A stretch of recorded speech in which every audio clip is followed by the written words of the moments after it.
Good morning, everyone. My name is MightyStream, and I'm going to do your February the 17th Spiritual Principle a Day in a Meditation. Hope you're doing well. The title of the meditation is Open-Mindedness Keeps Us Teachable. The principle of open-mindedness helps us to remain teachable and to look for teachers all around us. That comes from the Living Clean book, chapter 5, being a parent.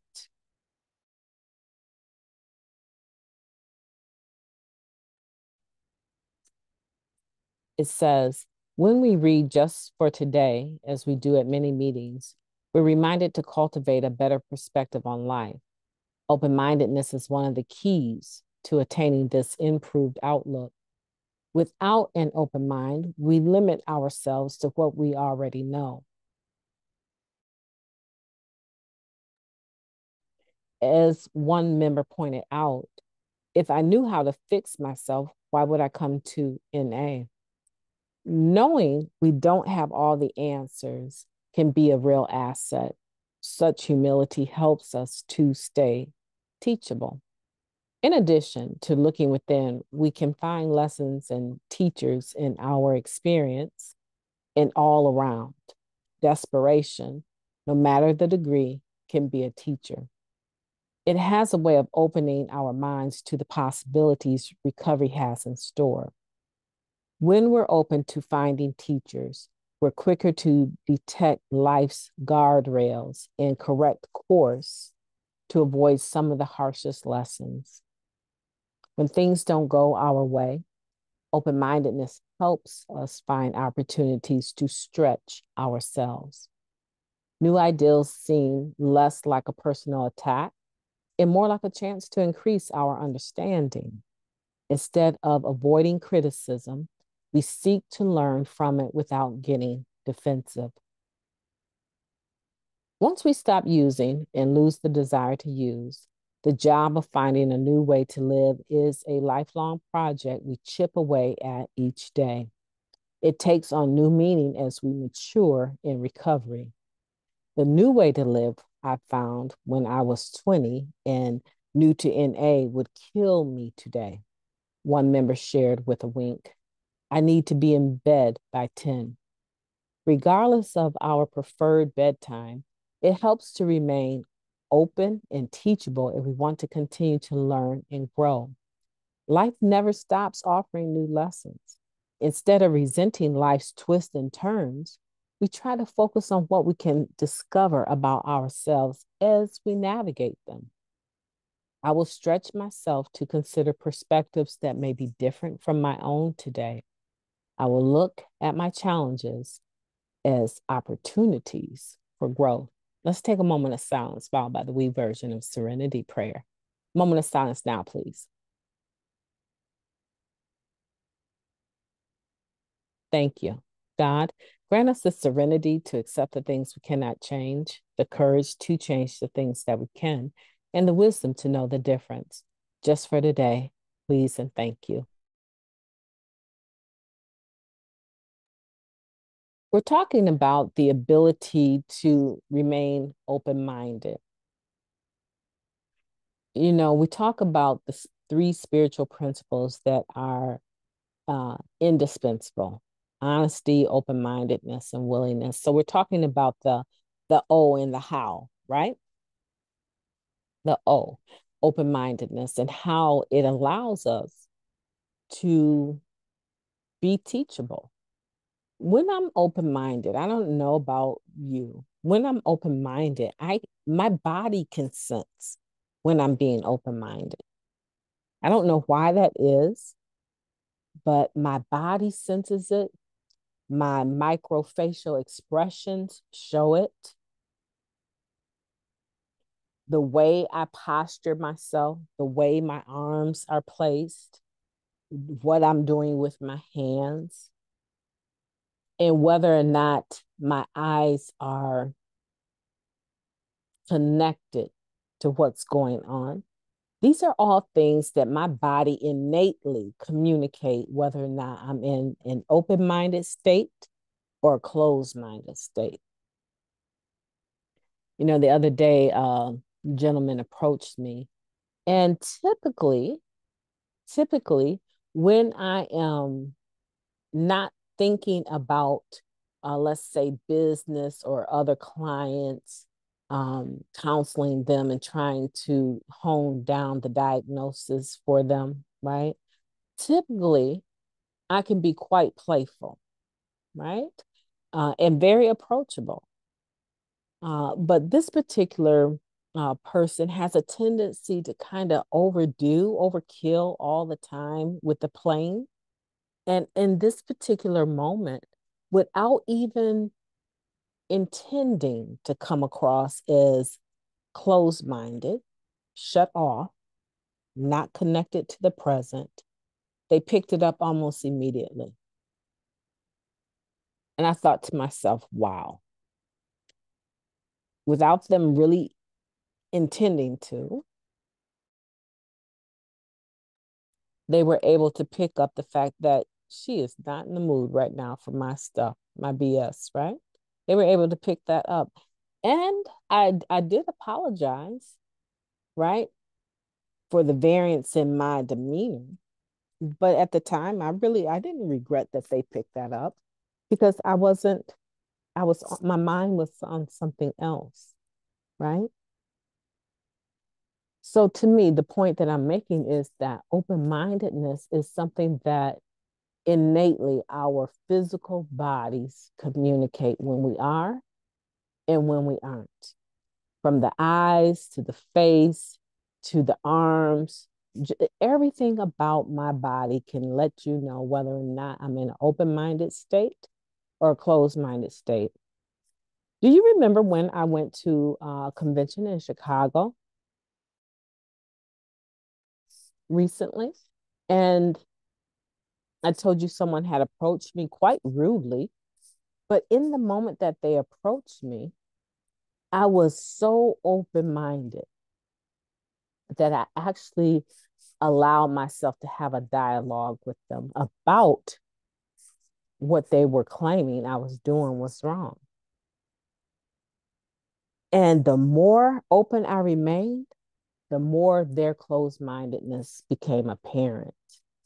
And I thought to myself, when two people are arguing, listeners can't tell which one is the fool, right?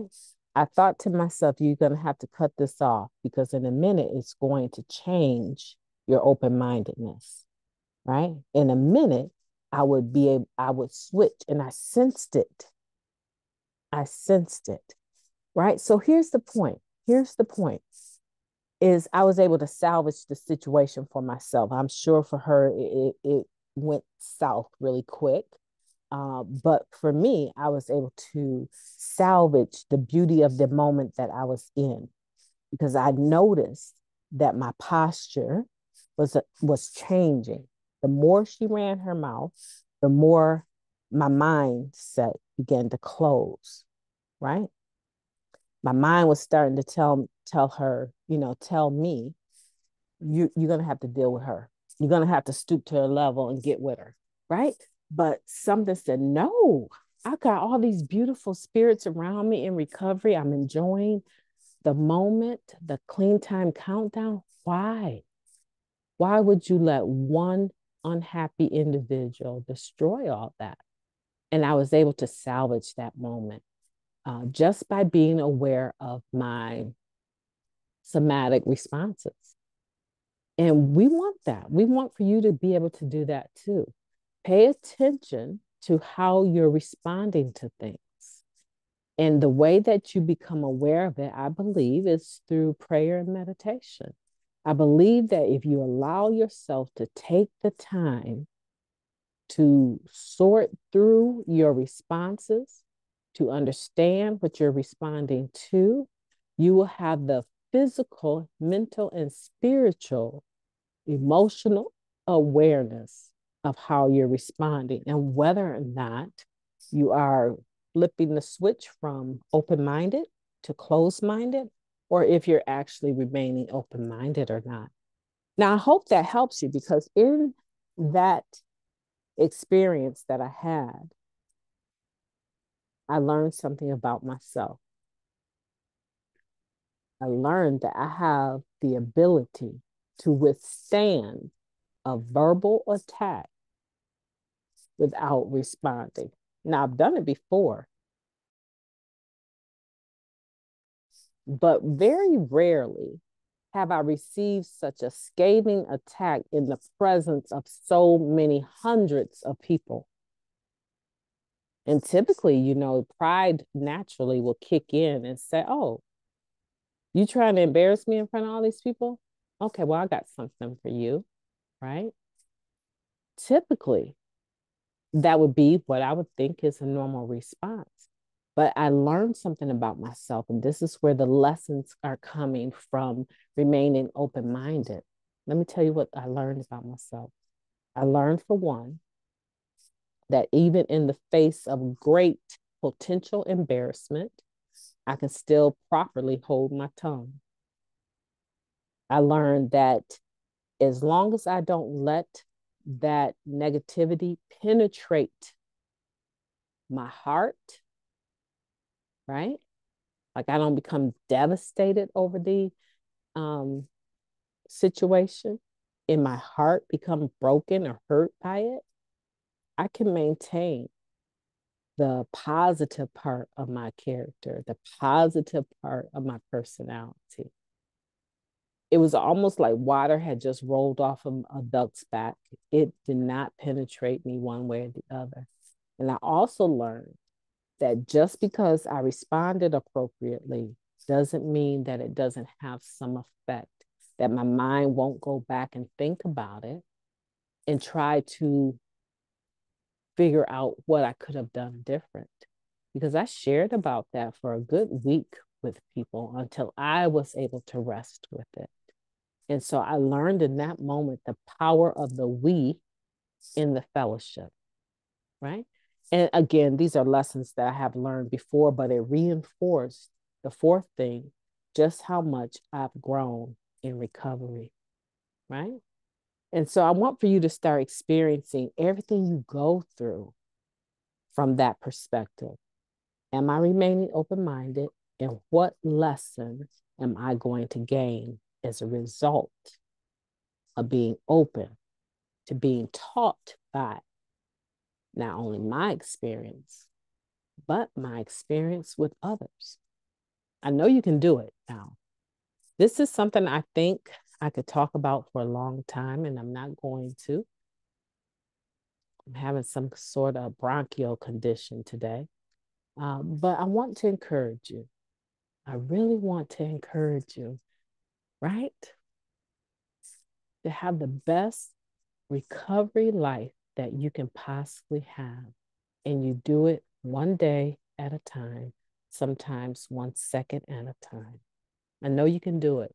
I'm going to have a beautiful day on purpose. So you do the same. Be intentional about being open-minded so that you can go ahead and get those lessons, right, from it so that you can grow and move on to the next thing, right? Now, after I've experienced that, I know that there's probably nothing that should be able to shake me and get me out of character, right?